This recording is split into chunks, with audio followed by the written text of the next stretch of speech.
Quinn wanted a poetry reading of The Naming of Cats, which I am happy to oblige. I have a couple of poems for this video that I'm going to be reading.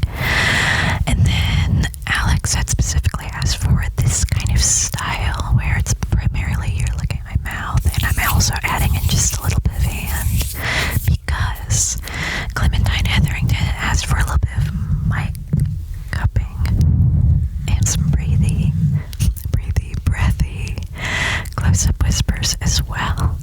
So I thought all three of those were really complimentary to each other, all three of those requests, and I wanted to make sure that I actually got this video out. I hate to put it that way, but just because I don't want you guys to ever think that I'm not listening, and I feel like a really good way to make sure that I can show you that is taking what you've given me recommendations on and doing them. I mean, that's the best way I can say that I'm listening over and over, but it's really actions speak louder than words, right?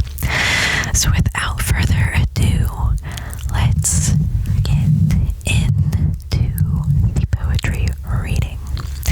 So the first poem is The Naming of Cats. It's by T.S. Eliot. So, the naming of cats is a difficult matter. It isn't just one of your holiday games. You may think at first I'm as mad as a hatter when I tell you a cat must have 3 different names. First of all, there's the name that the family use daily, such as Peter, Augustus, Alonzo, or James, such as Victor or Jonathan, George or Bill, Bailey. All of them sensible, everyday names. They're fancier names, if you think they sound sweeter. Some for the gentlemen, some for the dames, such as Plato, Admetus, Electra, Demeter, but all of them sensible, everyday names. But I tell you, a cat needs a name that's particular, a name that's peculiar and more dignified. Else, how can he keep up his tail perpendicular, or spread out his whiskers, or cherish his pride? Of all the names of this kind, I can give you a quorum, such as Monkstrap, Quaxo, or Coricopat, such as Bambalarina, or else Jelly Rom. Names that never belong to more than one cat. But above and beyond, there's still one name left over, and that is a name that you will never guess. The name that no human research can discover. But the cat himself knows and will never confess. When you notice a cat in profound meditation, the reason I tell you is always the same. His mind is engaged in a rapt contemplation of the thought of the thought of the thought of his name. He is ineffable, if unineffable, deep and inscrutable, singular name. I will say, so that was the poem. Oh, you saw my eye beacon there. That was the poem, and I definitely enjoyed this one so much. It's very fun. So on to the next one. Let me read off what it is for you. The next one we're going to be doing today is The Winter Bird by Jones Ferry. And I thought this one was nice just because of the season. Now, mind you, I do know I have quite a few subscribers and I guess friends of the channel at this point because you guys comment and you're fantastic and you're super nice. That don't live in places where it snows.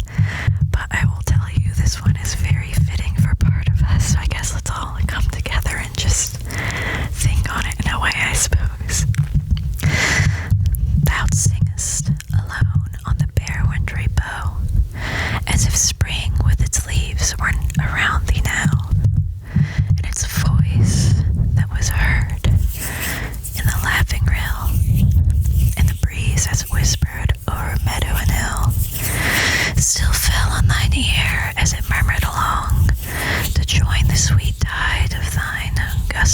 song, sing on, though its sweetness was lost on the blast.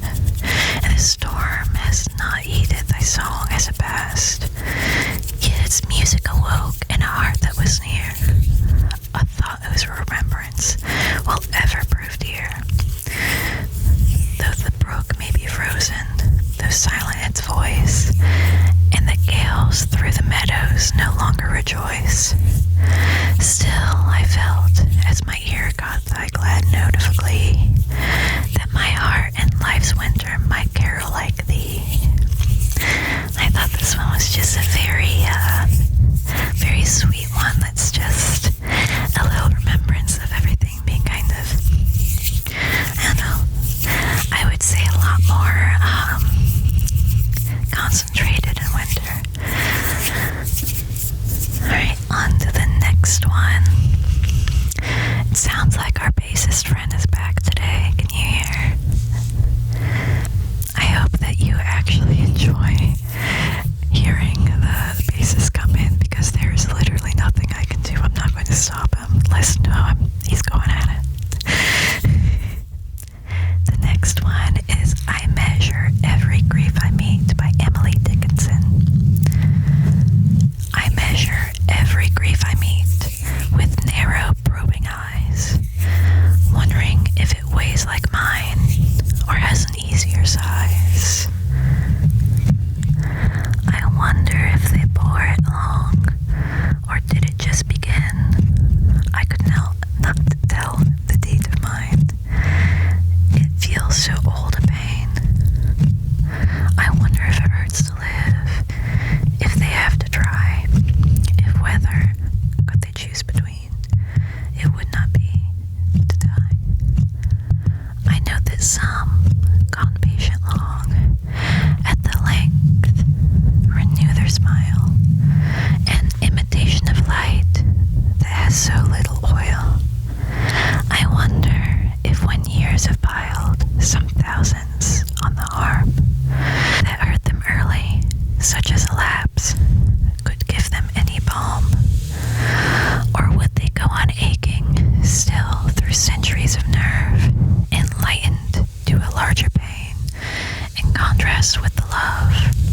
The grieved are many, I am told. There is various cause. Death is but one, and comes but once, and only nails in the eyes. There's grief of want, and grief of cold, a sort they call despair. There's banishment from native eyes, and sight of native air. And though I may not guess the kind correctly, yet to me a piercing comfort it affords, and passing Calvary to know the fashions of the cross, and how they're mostly worn, still fascinating to presume that some are like my own. So this one I picked just because I think it's nice to have a little bit of balance, and perhaps somebody could get a little bit of something from that. But I also liked the breaks in it. I thought that would probably be very nice just for a little bit of cadence. On to the next one I have chosen for you today. So this is a song of hope. This is the second to last. It's a song of hope by Charles Bedram Johnson. Day is at the gate. I am risen late. Clouds laze in the air. Clouds sleep on the grass. I have a song to spare till the shadows pass. Day is at noon. No thread of bow or moon. Rain is in the air, drenched in limp the grass. I have a song to spare till the shadows pass. Day is at the close. Faith no logic knows. Rain clouds blur the air. All the world is done. I have song to spare till tomorrow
still, O soul of my soul, wert thou mine. 'Tis mine here to crave and pine for what thou wilt never fill. How dreary the wind shriek and whine, O soul of my soul, wert thou mine. I especially chose this one, to be quite honest, just because of the vernacular. I thought that would be nice comparing, because some of the poems I picked today were a little bit more modern than this particular poem. I will say, on a side note, just to end this out,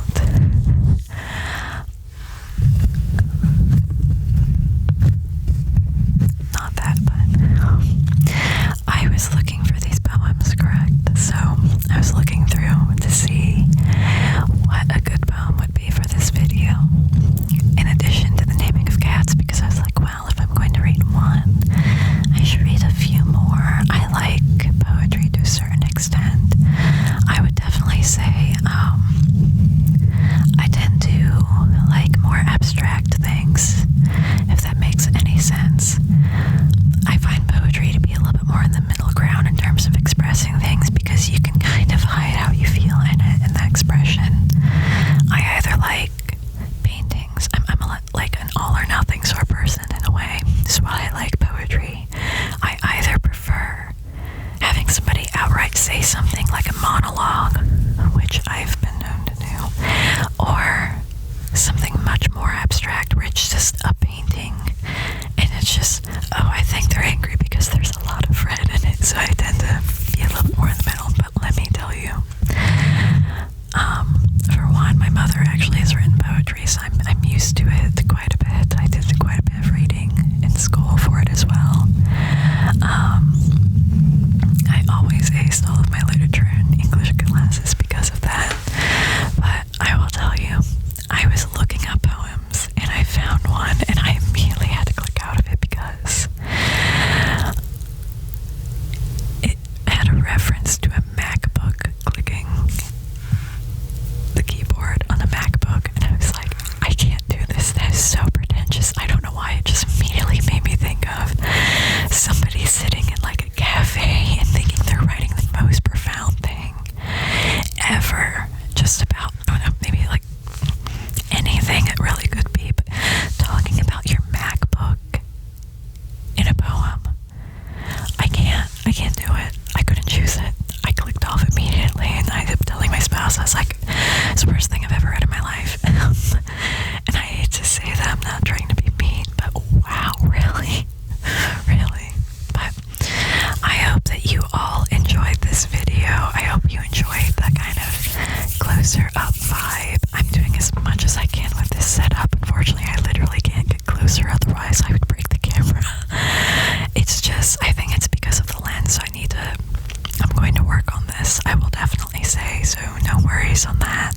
We will have a little bit better setup in the future, and that is on the way. I'm glad about it. I don't know when it's gonna be, to be quite honest, but the minute that I know that I'm able to do it, I will let you all know.